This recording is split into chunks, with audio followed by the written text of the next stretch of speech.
I, 29 female, was in a relationship with my soon-to-be ex-wife, 28, for 8 years.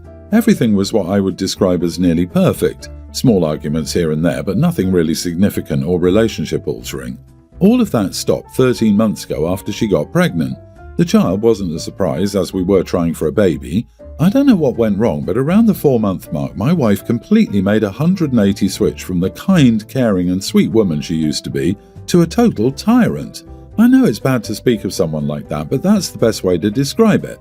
I'm completely honest when I say my breathing was an issue for her, waking me up at 2 or 3 in the morning because she wanted something specific, and becoming verbally abusive when I refused to drive 40 minutes to get her an ice cream she was craving. She went on a tirade because she wanted Chick-fil-A on a Sunday and the place was closed. She was calling me a useless husband, everything under the sun. I wasn't allowed to sleep in the same bed as her. Then she became angry at me in the morning for not sleeping in the same bed as her, cleaning the house because it's loud, then not cleaning the house, cooking something she doesn't want anymore but requested it earlier.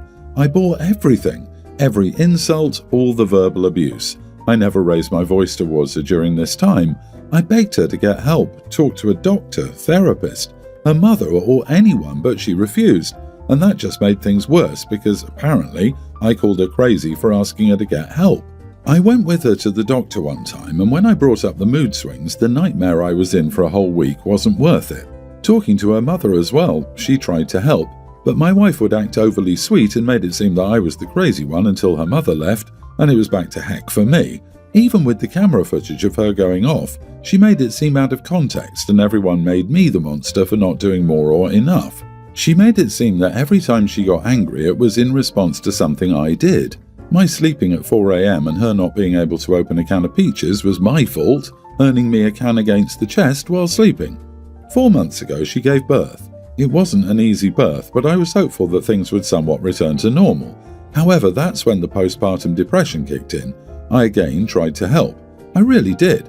I made suggestions, research, talked to a therapist of my own to find better ways to help her, but everything I did just made things worse. I was against her with everything, calling her a crappy wife, bad mother, even though those words never left my mouth. My last straw was when she smashed a coffee cup on my head when I walked out of the room after a small argument because I took too long to bring her the cup of coffee. I was busy with our son changing his diaper. This was the first time in 8 years that I raised my voice at her and told her that we were done. She could pack her crap and move out of the house.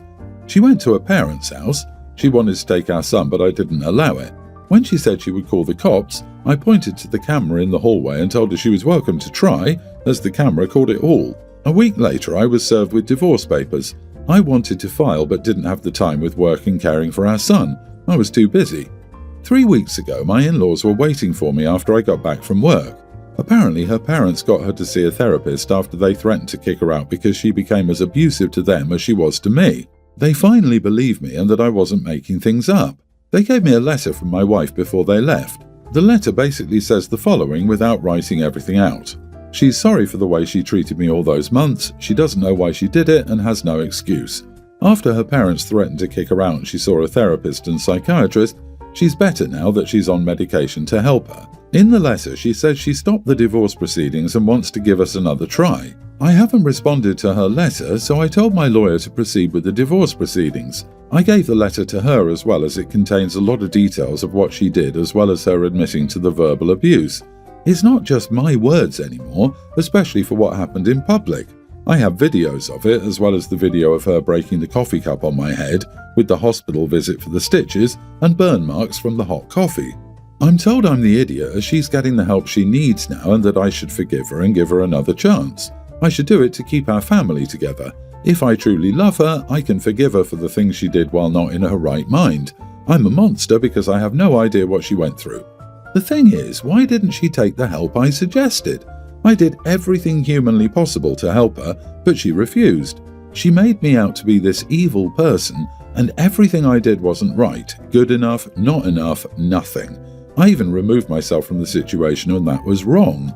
I have more than enough evidence to get full custody of our son and a prenup that protects everything I have, including the house. Am I the idiot for refusing to continue in this relationship and proceeding with the divorce after my wife got help for postpartum depression? Not the idiot. You and your son were not worth her getting help over, but her scare of homelessness is. She abused you no matter the circumstances. She doesn't get to play the victim now. If it was you who did all of this to your wife, no one, and I mean no one, would be telling her to take you back because you're in therapy. They'd be telling her to run for the heck. On paper, it's easy to say the wife is evil, but she's clearly had some kind of mental health episode, and during one, just because someone tells you to get help doesn't mean you can, or in your right mind too. If it was that easy, mental health hospitals and services would not be so overworked. I'm not excusing her abuse in any way, but you said yourself this was against the norm. Maybe it's worth trying to find out the details before you go full nuclear and try to keep your son from her. Is she actually better now, or is she just trying to avoid homelessness? If therapy and medication have been working, why wouldn't the parents keep her there? The likelihood that she's better is ridiculously low. Antidepressants take weeks to start working if that's what they put her on, and therapy doesn't make you better after a visit or two. I'm still dubious, but even if everything with her mental health is back to normal, those things OP experienced can't be undone. Be safe, and good luck with the divorce. My girlfriend, 35, and I, 36 male, are hosting my brother, 34, for 2 weeks because he has training in our city. It's the first time we've hosted him for this long. Usually he comes to visit for just a weekend. For such an extended stay, differences in eating habits, cleanliness, helpfulness with chores, etc. are starting to clash. Politely, but still. My girlfriend and I spend a few hours on Saturdays cleaning our apartment and cooking for the next few days. I was hoping my brother would at least propose to help, but he hasn't. He went for a walk when we started, returned later, stayed on his laptop and then took a nap.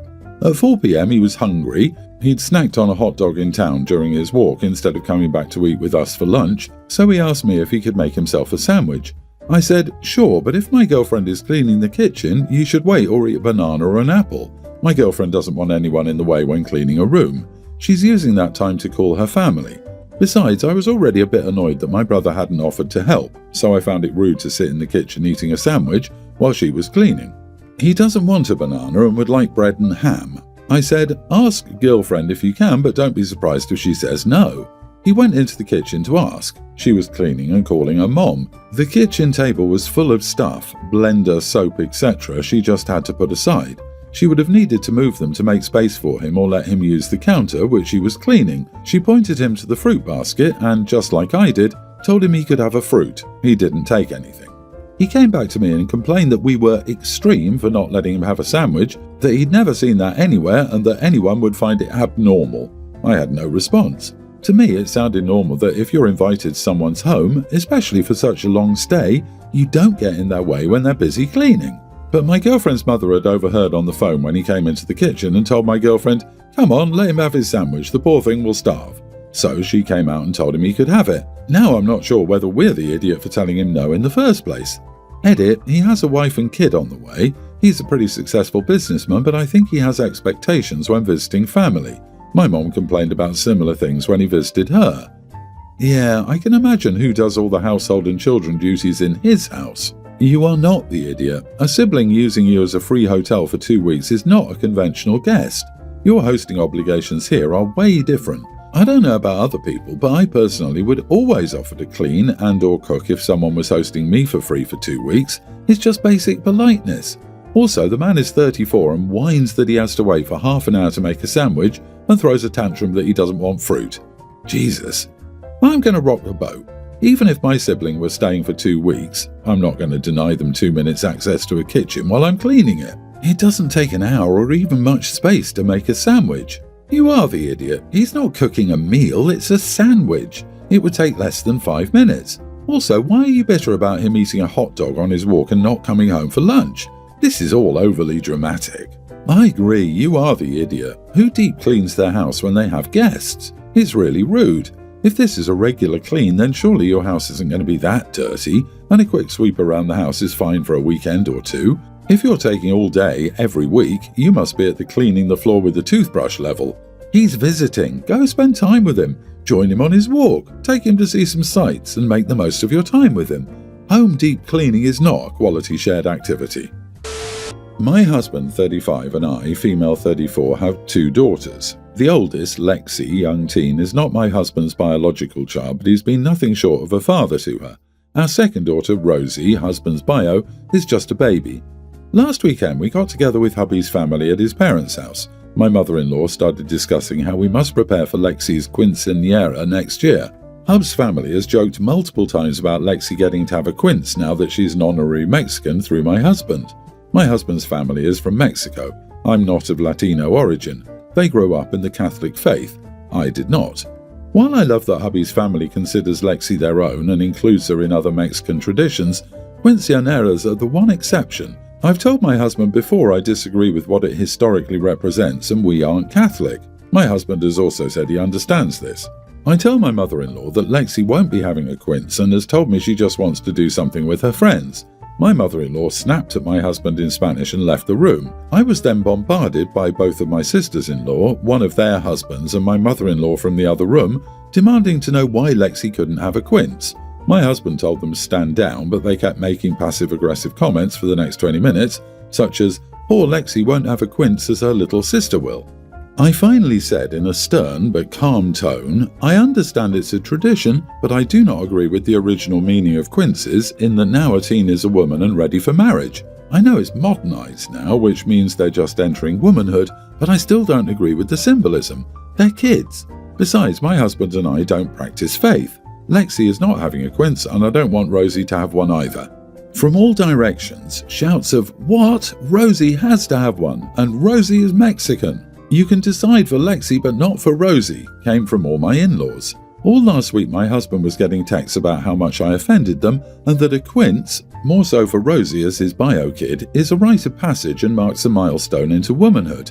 I told my husband that if Rosie really wants one in the future, I would be open to hearing her reasoning, but I won't encourage or force her to. My husband hates confrontation and told me this morning that I'm the idiot for not just giving in because disagreeing with how they feel about quinces is offensive to them. I could kind of agree with this, but only if you hold yourself to the exact same standards. When you got married, did you take your husband's last name, wear a wedding ring, walk down the aisle with your father, wear a white dress, wear a veil, or did he have a groomsman? Because all of those are misogynistic traditions stemming from women being objects owned by men. And when your baby was born, did you give her your last name or hyphenate your first name?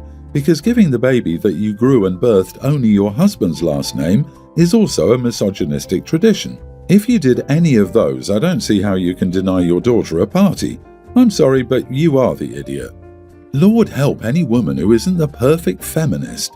Why does she have to check all of those boxes in order to establish a boundary? OP says that Lexi said herself that she just wants to do something with her friends. So I think not the idiot for standing behind her daughter deciding for herself that she doesn't want one. She also said if Rosie wanted one, then she'd listen to her reasons for it but wouldn't force her into it. I agree, it's just a party. The girl gets to be a princess for a day, wear a gorgeous gown and have a party.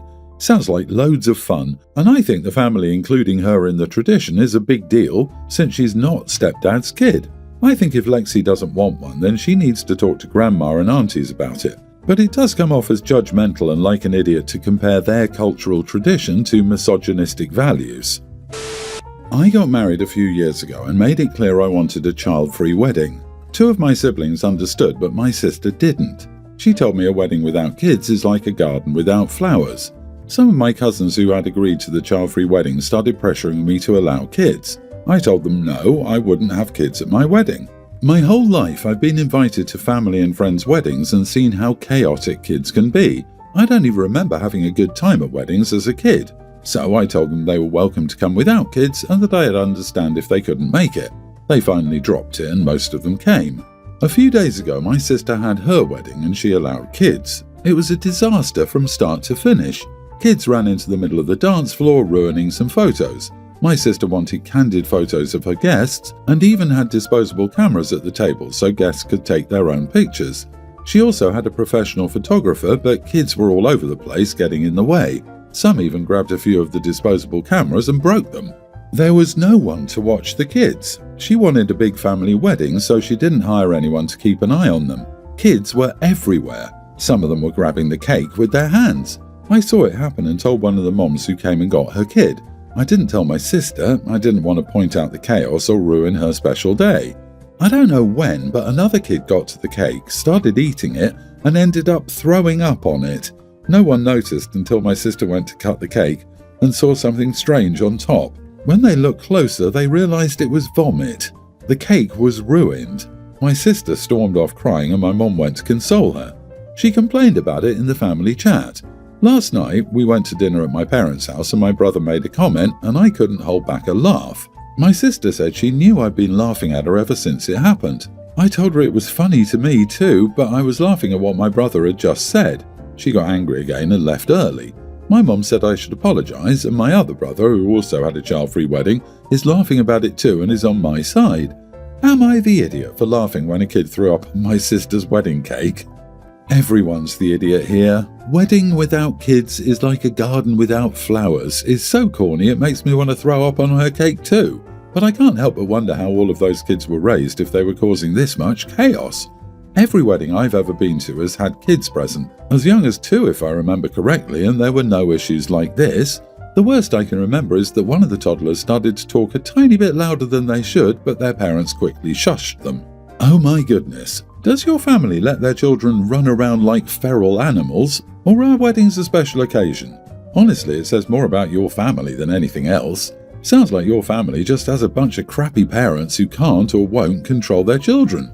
You are the idiot because I see why your sister wanted kids at her wedding, and you didn't have to rub it in her face after her wedding was already ruined. Wanting a family-inclusive wedding is fine if your family doesn't stink.